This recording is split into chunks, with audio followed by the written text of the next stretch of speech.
Good evening, dear student. Electrical circuit and household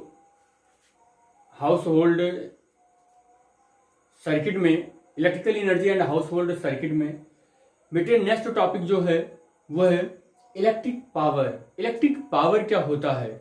हम लोगों ने इससे पहले के चैप्टर में electric energy, electric current, potential difference, ये सारी चीजों को पढ़ा। वहां पढ़ने के बाद कुछ कंक्लूजन ये निकल कर आता है कि कोई ऐसी चीज है मटेरियल के अंदर, एटम्स के पास, जिसकी वजह से कुछ वर्क डन हो जाता है, और वो वर्क डन हम जिस रेट से मेजर करते हैं दैट इज कॉल्ड पावर। तो पावर की डेफिनेशन क्या है? The rate of work done, the rate of doing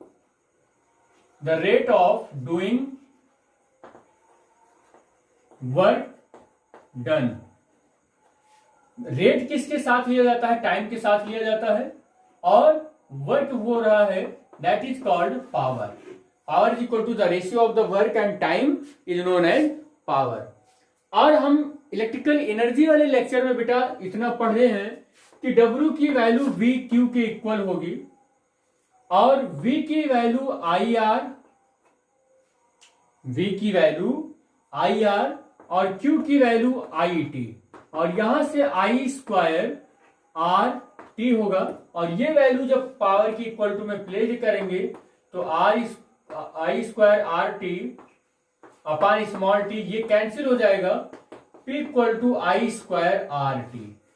this is the formula of the mathematical formula of the power in the term of electric current and the resistance. Electric current is flow through in a circuit, and the resistance of the appliance or load, जो current, जिसमें current flow हो रहा है, जिस appliance में, जिस gadget में, उसके रेजिस्टेंस है P is equal to I square by R। If I is equal to 1 ampere and R is equal to 1 ohm,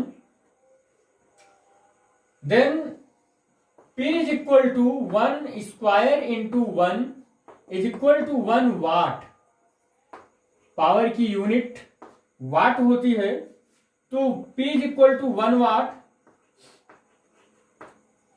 और 1 watt इक्वल टू एम्पियर ओम भी होता है, एम्पियर स्क्वायर ओम भी होता है, 1 watt equal to ampere square ohm भी होता है बेटे। ठीक, तो 1 वाट की डेफिनेशन क्या निकल कर आ रही है?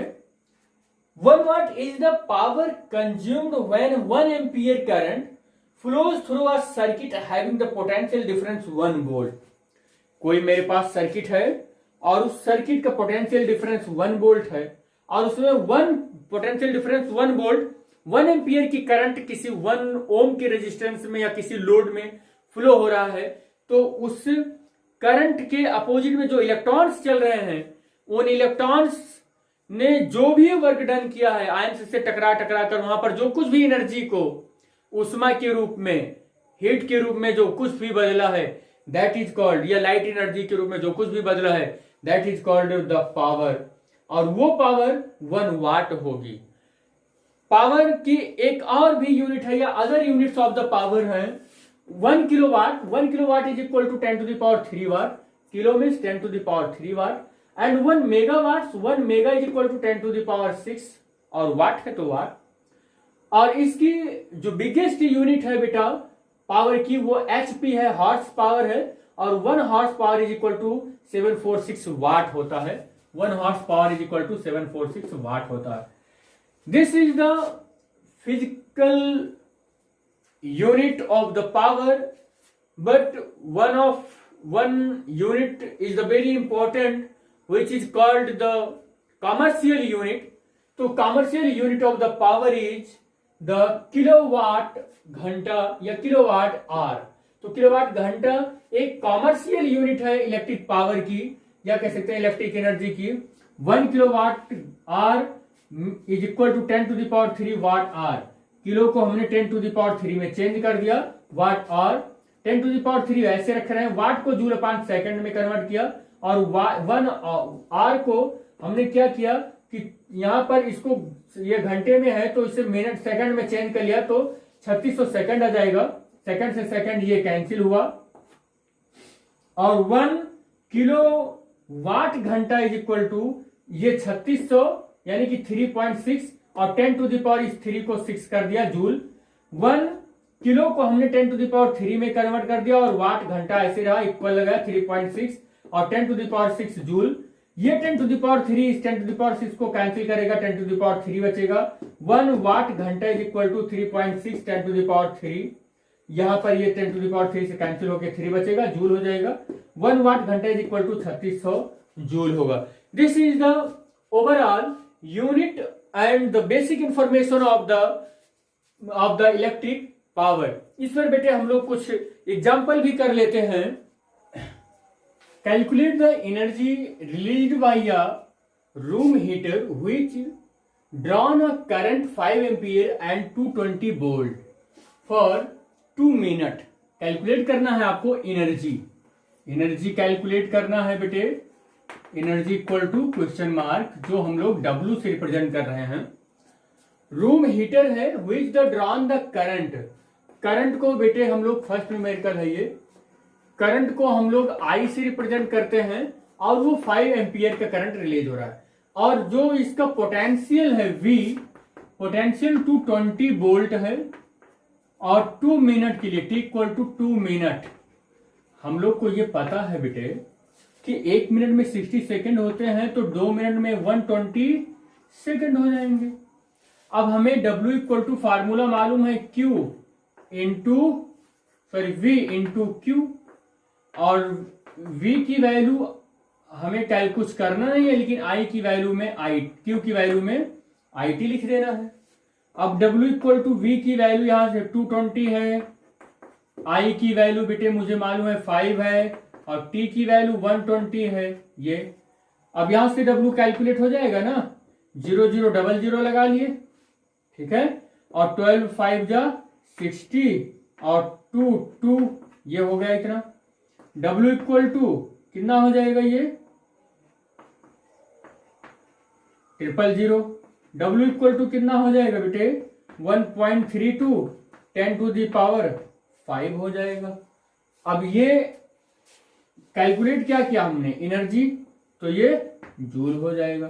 तो फर्स्ट न्यूमेरिकल इस तरीके से सॉल्व हो जाएगा, आएगा 1.32 into 10 to the power 5 joule हो जाएगा। ये बेसिक फंडा है और बेसिक तरीके से फार्मूला यूज करके हमने सॉल्व किया है इसको। सेकंड न्यूमेरिकल है इसी में का, वीडियो को पॉज करके नोट कर लीजिएगा बेटे। The 2 bulb are marked 60। एक बल्ब है जो 60 वाट का है, पावर है दिया गया है, ये पावर इक्वल टू 60 वाट और 220 पोटेंशियल इसका कितना है बेटे 220 वोल्ट का। P1 V1 कर लेते हैं इसको। और एक सेकंड बल्ब है P2 60 वाट का है और V2 इसका 110 वाट वो वोल्ट का है। Calculate the ratio of the resistance. तो बेटे मुझे मालूम है कि मैं फार्मूला इतना जानता हूं W बाई टी। W की वैल्यू मुझे मालूम है, VQ रखना होगा, ये T रखना होगा। V की वैल्यू IR, Q की वैल्यू IT, ये फार्मूला याद होना चाहिए। T से T कैंसिल, तो P इक्वल टू मुझे मालूम, अच्छा V की वैल्यू मुझे मालूम है, तो V की वैल्यू अगर नहीं रखना पड़ेगा तो V और Q की वैल्यू IT। अच्छा यहां से बेटे मुझे यहां से एक चीज मालूम हो जाएगा, कैलकुलेट क्या करना है, रेजिस्टेंस कैलकुलेट करने हैं। और 2 bulb marked 60 and 20 and calculate the ratio of the resistance. तो पावर की का फार्मूला क्या होता है, पावर का होता है IR, P इक्वल टू ये फार्मूला होता है, sorry P equal to V square by R, ये फार्मूला होता है बेटे। तो डायरेक्टली मैं इसको यूज कर लूंगा, कोई दिक्कत ही नहीं होगा। V स्क्वायर बाई R, इसको R1 कर देता हूं, P1 V1 हो जाएगा। P1 60 होगा, V1 220 का होल स्क्वायर और ये R1 हो जाएगा। R1 इक्वल टू बेटे 220 इंटू 220 और बाई 60, ये यहां से 3 हो जाएगा, ये 11 हो जाएगा। और R1 equal to 220 into 11 by 3, यहां से P2 इक्वल टू आप लगाएंगे V2 का होल स्क्वायर अपान R2, तो R2 इक्वल टू क्या हो जाएगा V2 square upon P2। V2 square मतलब 1 और 10 का होल स्क्वायर, और P2 का मतलब 60 का 60, तो 1 1 10 इंटू 1 1 10 अपान 60, इसे भी डिवाइड कर लेते हैं, तो एटलीस्ट यही आएगा 11/6। ये मेरा R2 आया। दोनों का रेशियो कैलकुलेट करने हैं बेटे। R1 अपान R2 कर दीजिए। R1 टू 20 इंटू 11/3, और ये हो जाएगा 110 इंटू 11/6, 3 2 जा 6 आ जाएगा। ये 11 से 11 कैंसिल हो जाएगा, ये 0 से 0 कैंसिल, 11 2 जा, तो बच क्या रहा है 2, और अपान 1/2।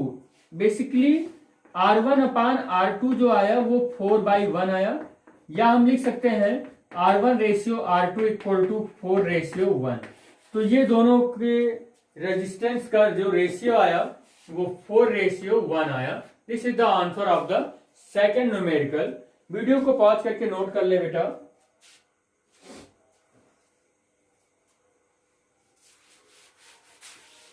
This is the very simple question, so यहां पर ज्यादा स्ट्रेस देने की बात ही नहीं है कि नहीं आएगा। तो अब वीडियो को पॉज कर करके स्टेप बाय स्टेप देखेंगे, सारा समझ में आ जाएगा कि क्या चल रहा है इसमें।